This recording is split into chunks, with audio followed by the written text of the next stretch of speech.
आज हम बात करेंगे HPLC की।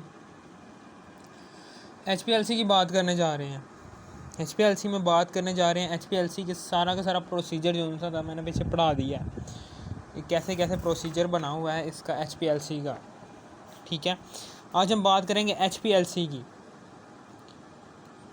HPLC के 3 पॉइंट्स हमने क्लियर कर लिए थे। HPLC के मेथड, इनके HPLC high pressure liquid chromatography, यानी कि इसमें प्रेशर के साथ मोबाइल फेस को भेजते हैं, प्रेशर के साथ मोबाइल फेस को भेजते हैं और मिक्सचर के कंपोनेंट्स को डिस्ट्रीब्यूट करते हैं इन सेपरेटिंग कॉलम के अंदर। इसको हम कहते हैं high pressure liquid chromatography, HPLC। ठीक है ना। इसका स्ट्रक्चर के अंदर हमने 3 चीज़ें डिस्कस कर ली थी। सबसे पहले तो HPLC कॉलम्स के बारे में, जो कि एक था गार्ड कॉलम और दूसरा था सेपरेटिंग कॉलम। ठीक है, और फिर उसके बाद हमने बात की थी दूसरा था, फिर उसके बाद हमने एक और बात की थी उसकी इंजेक्शन की। ठीक है ना, कि सैंपल इंजेक्शन की बात की थी। दूसरा पॉइंट था सैंपल इंजेक्शन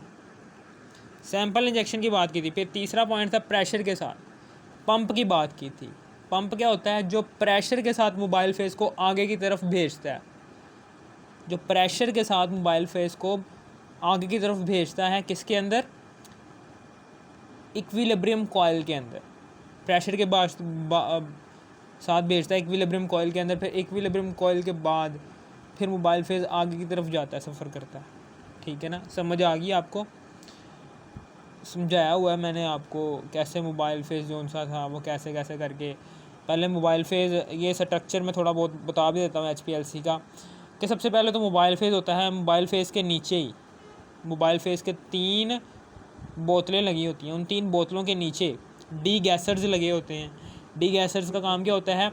डी गैसर्स जो उनसे होते हैं, तीनों के तीनों डी गैसर्स अटैच्ड होते हैं वैक्यूम के साथ।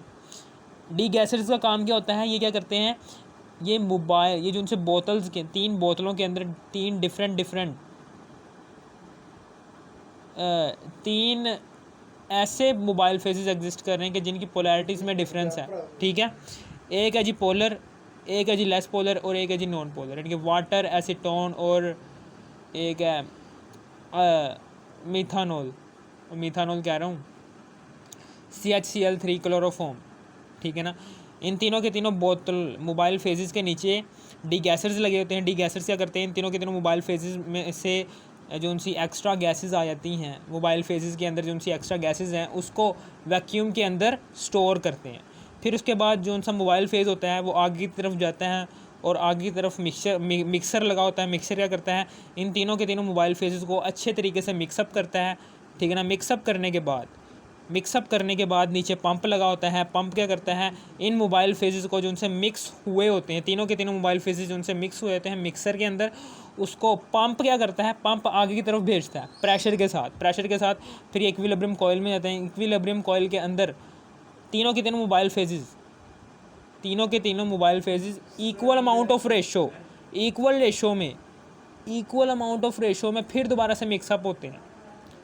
अच्छी तरह से मिक्सअप होने के बाद फिर आगे गार्ड कॉलम लगा होता है। ये वाला गार्ड कॉलम लगा होता है। गार्ड कॉलम क्या करता है? इन मोबाइल फेजेस के अंदर जो उनसे इम्प्योरिटीज़ आ जाती हैं, कोई कंकर पत्थर ये वो रहा कोई सी भी ऐसी इम्प्योरिटी कि जो मोबाइल फेजेस के अंदर नहीं होनी चाहिए, वो सारी की सारी इम्प्योरिटी ये गार्ड कॉलम अपने अंदर जज़ब कर लेता है और आगे की तरफ मोबाइल फेस भेजता है बिल्कुल प्योर फॉर्म में। ठीक है, फिर आगे क्या होता है? आगे स्प्लिट लगा होता है, डबल स्प्लिट, यानी कि आगे जो सा होता है एक और चीज़ लगी होती है। उसका काम क्या होता है? वो सिर्फ़ और सिर्फ उतना मोबाइल फेज आगे की तरफ सैंपल इंजेक्शन में भेजता है। ये क्या होता है? ये सैंपल इंजेक्शन है। ठीक है, ये क्या है? ये सैंपल इंजेक्शन में सिर्फ़ और सिर्फ उतना मोबाइल फेस भेजेगा। कि जितनी के हमें ज़रूरत है। ठीक है ना, इसका ये काम है। यहाँ पर करके एक और चीज़ लगी होती है, उसका मुझे नाम नहीं याद आ रहा, ठीक है ना, ये वेस्ट कर देता है मोबाइल फेज़ को। ये उतना मोबाइल फेज़ वेस्ट कर देता है कि जितनी आपको नहीं ज़रूरत, जितनी आपको ज़रूरत है मोबाइल फेज़ की उतना ही आगे जाने देता है सैंपल इंजेक्शन में। यहाँ पर क्या होता है, यहाँ पर सैंपल इंजेक्ट होता है, ठीक है ना, इसके अंदर मोबाइल फेज़ भी होता है। अब उसके बाद मिक्सचर और मोबाइल फेज़ जितनी मिकदार में आपको मिला है इस सैंपल इंजेक्शन में, ये दोनों चीज़ें जो सी हैं ये आगे सेपरेटिंग कॉलम के अंदर आती हैं। ये गार्ड कॉलम था, ठीक है ना, ये जो उनसे हैं ये हमेशा याद रखना, गार्ड कॉलम में यूज़ होने वाले स्टेशनरी फेज़ और सेपरेटिंग कॉलम में यूज़ होने वाले स्टेशनरी फेज़ दोनों ही सेम होनी चाहिए। अगर आपने यहाँ पर सिलिका जेल रेत लिया तो वहाँ पर भी रेत लोगे, ठीक है ना। अगर आपने यहाँ पर स्टेशनरी फेज़ जोन से भी यहाँ पर लोगे वो यहाँ पर सेम वैसे ही लेनी है। ये क्या है, ये गार्ड कॉलम है, ये क्या है, ये सेपरेटिंग कॉलम है,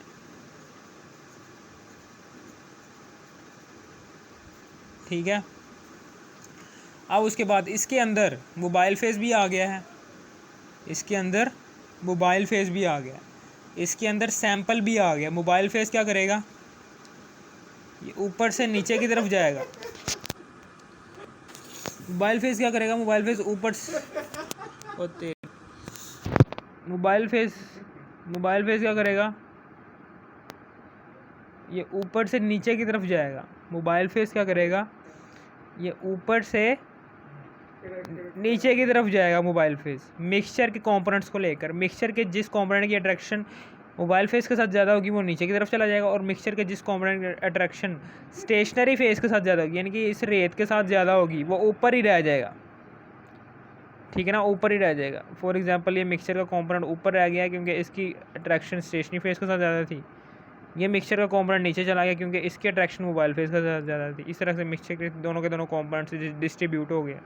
फिर आगे इसके डिटेक्टर लगा होता है जो डिटेक्ट करता है कितनी कितनी अमाउंट्स में मिक्सचर के कंपोनेंट्स डिस्ट्रीब्यूट होते हैं कॉलम के अंदर, ठीक है। फिर उसके बाद आगे ग्राफ लगा होता है। ग्राफ का काम क्या होता है, वो बनाता है ग्राफ बनाता है ग्राफ क्या बनाता है कि स्टेशनरी फेज़ में कितने कंपोनेंट्स मिक्सचर के कितने पोलर कंपोनेंट्स आए हैं उसका ग्राफ ड्रॉ होता है, और मोबाइल फेज़ कितने मिक्सचर के कितने कंपोनेंट्स को नीचे की तरफ लेकर गया है उसका ग्राफ ड्रॉ होता है, ग्राफ एक्सप्लेनेशन होती है। इस तरीके से HPLC का सारा जो सा मैंने आपको मेथड है फिर दोबारा से बता दिया।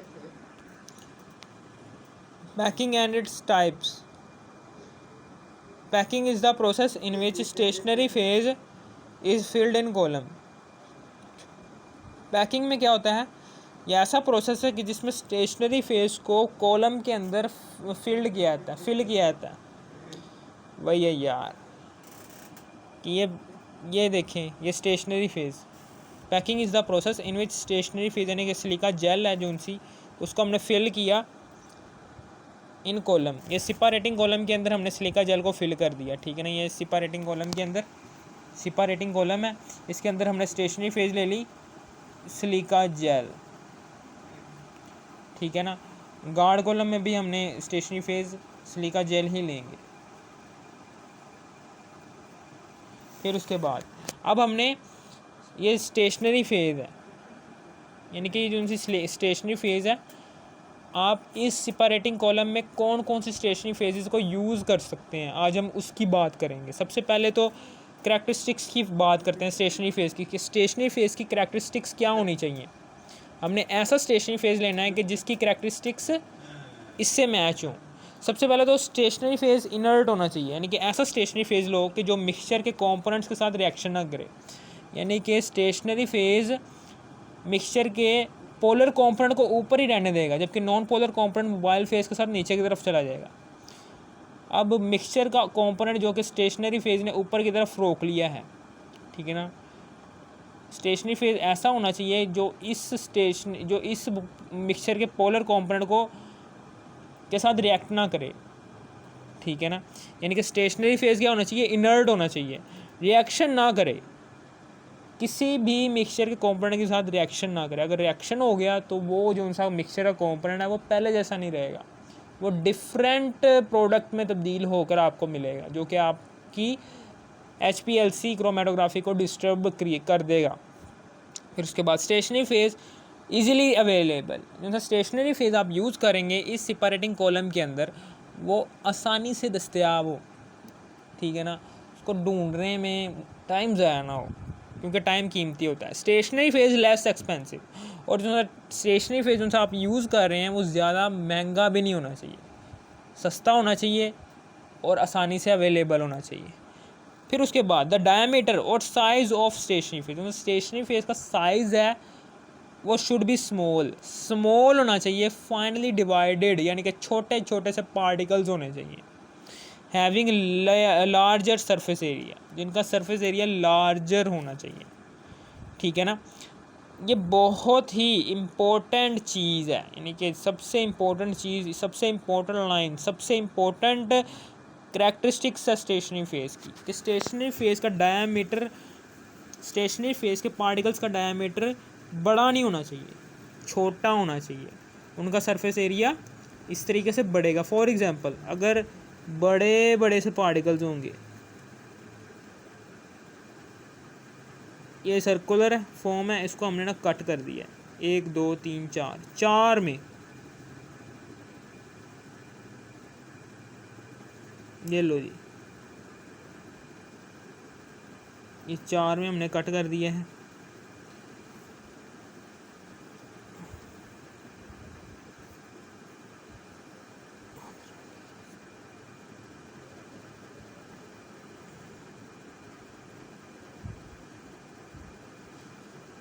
ठीक है ना, यहाँ पर ये है,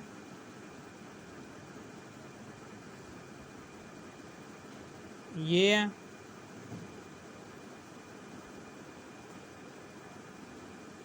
ये है, ये है, यानी कि पहले ये सर्कल था, पहले इसका सरफेस एरिया इतना था, लेकिन जैसे ही हमने इस बड़े से मॉलिक्यूल को तोड़कर छोटे छोटे मॉलिक्यूल्स में तब्दील किया ना, तो अब इसका सरफेस एरिया जो उनसे है इसमें इस चीज़ का इजाफा हो गया। ये तो पहले से ही मौजूद था ना, ये तो पहले से ही मौजूद था, लेकिन अब इसमें इसका इस चीज़ का इजाफा हो गया, यहाँ पर इस चीज़ का इजाफा हो गया, यहाँ पर इस चीज़ का इजाफा हो गया, यहाँ पर, यानी कि सरफेस एरिया बढ़ गया।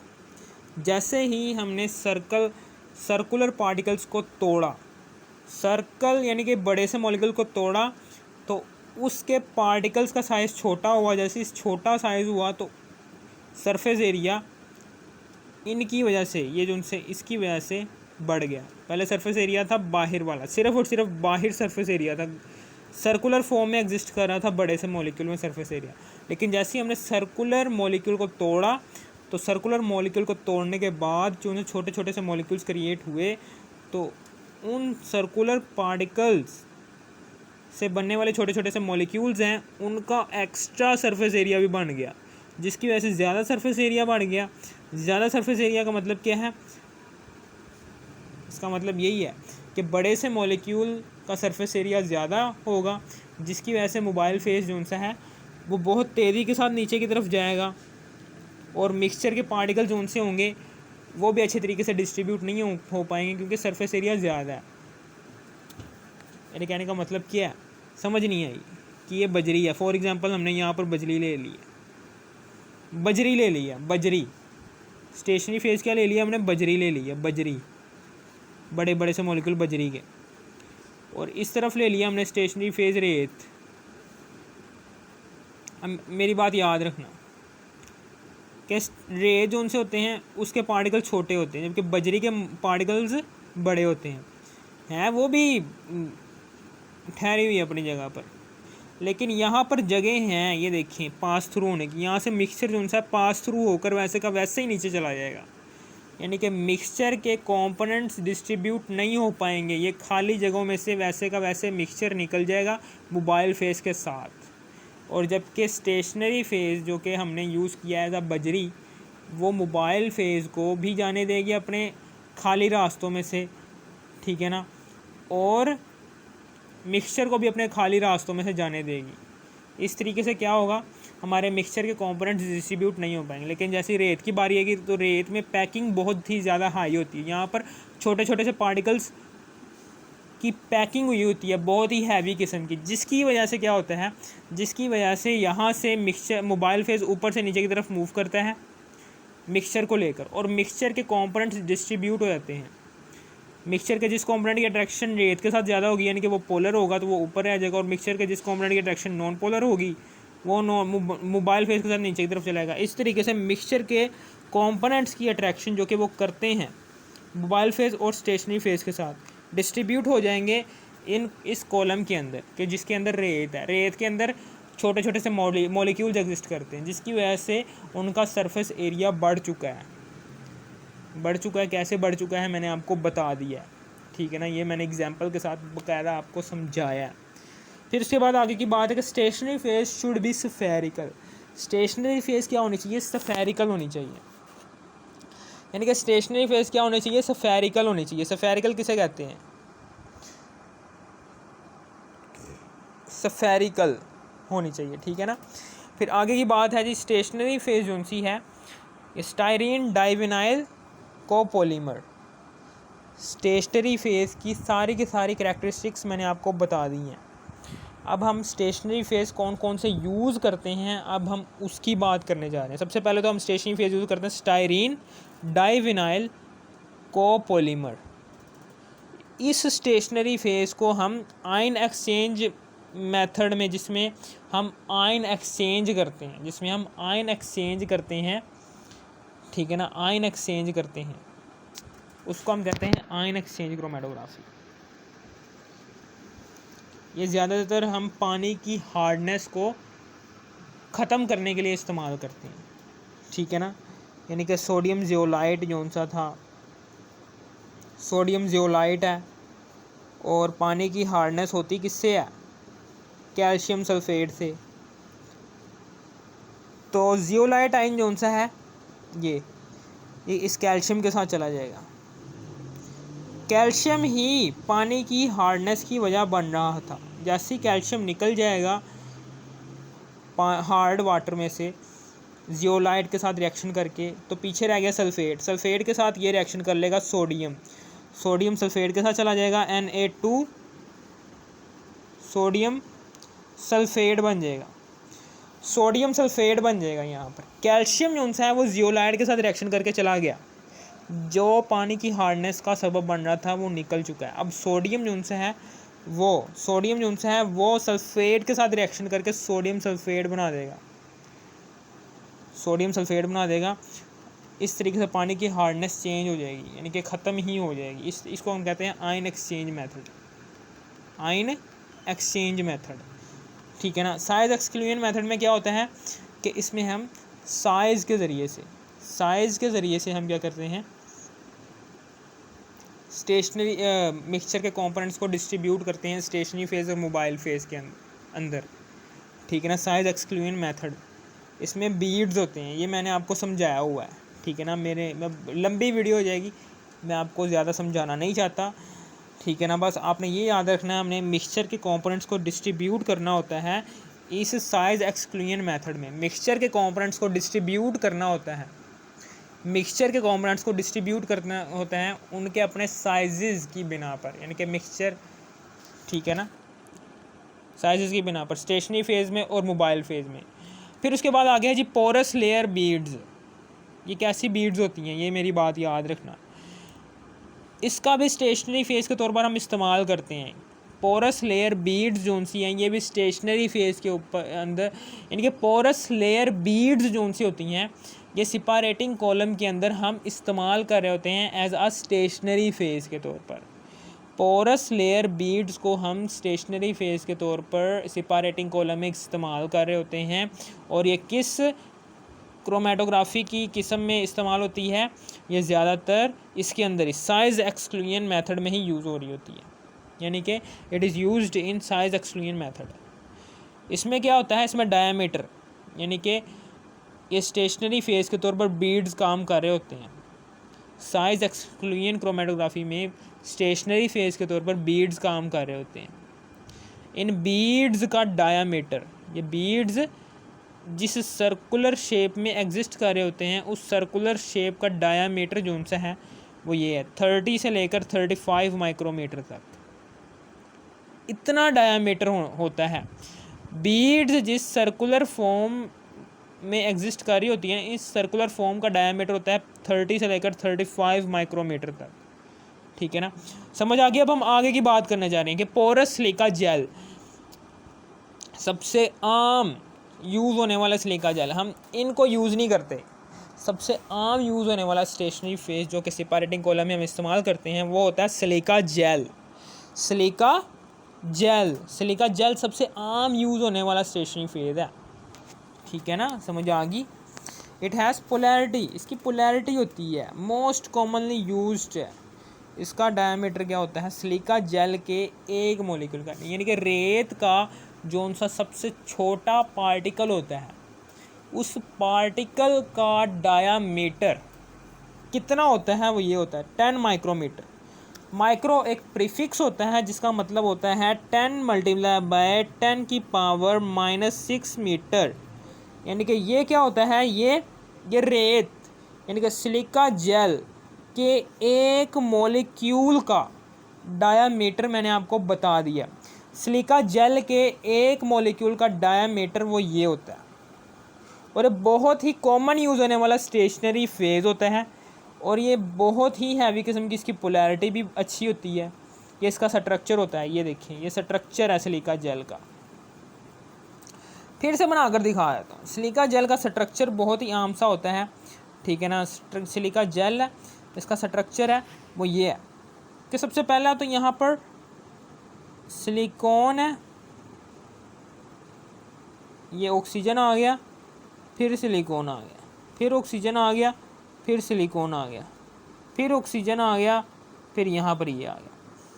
ये सिलिकॉन के साथ हाइड्रोक्सल ग्रुप, सिलिकॉन के साथ हाइड्रोक्सल ग्रुप, सिलिकॉन के साथ हाइड्रोक्सल ग्रुप, ये आ गए।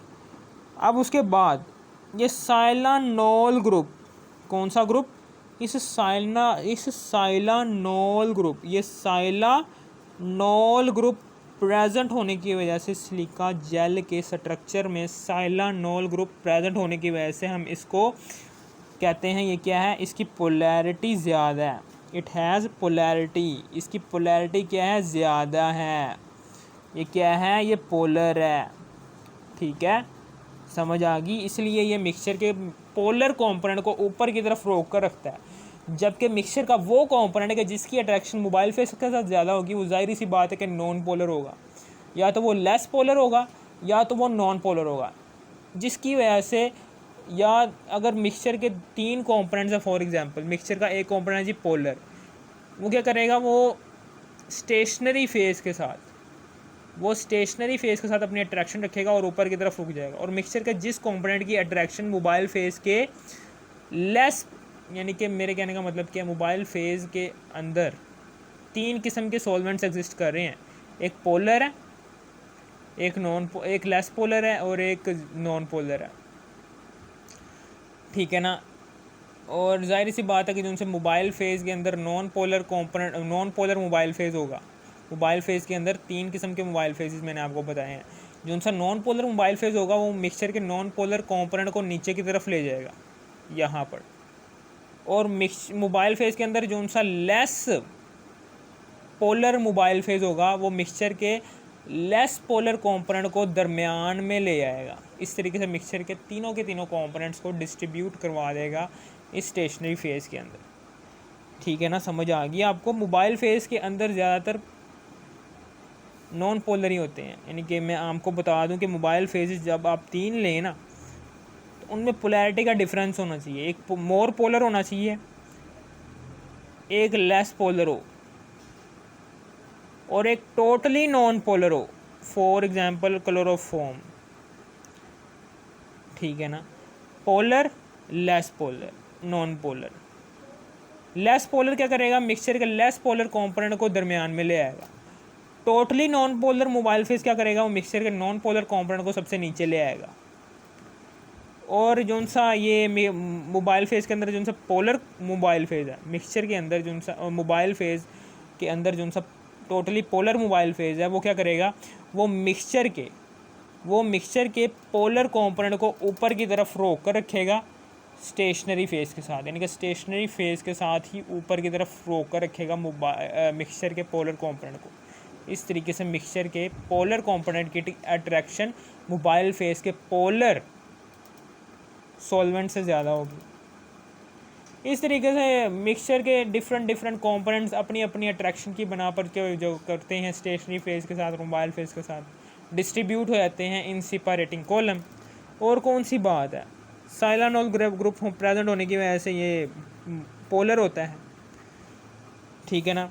और यहाँ पर आपको पता है ये OH ग्रुप है, OH ग्रुप आपको पता है कि ये पार्शियल नेगेटिव होता है, ये पार्शियल पॉजिटिव होता है। हाइड्रोक्सिल ग्रुप इसे हम कहते हैं। अगर आपको इस वीडियो की ज़रा सी भी समझ आ गई, थोड़ी सी भी समझ आ गई हो, इस वीडियो को कर दो लाइक और सब्सक्राइब और शेयर भी कर देना। Thanks for watching me.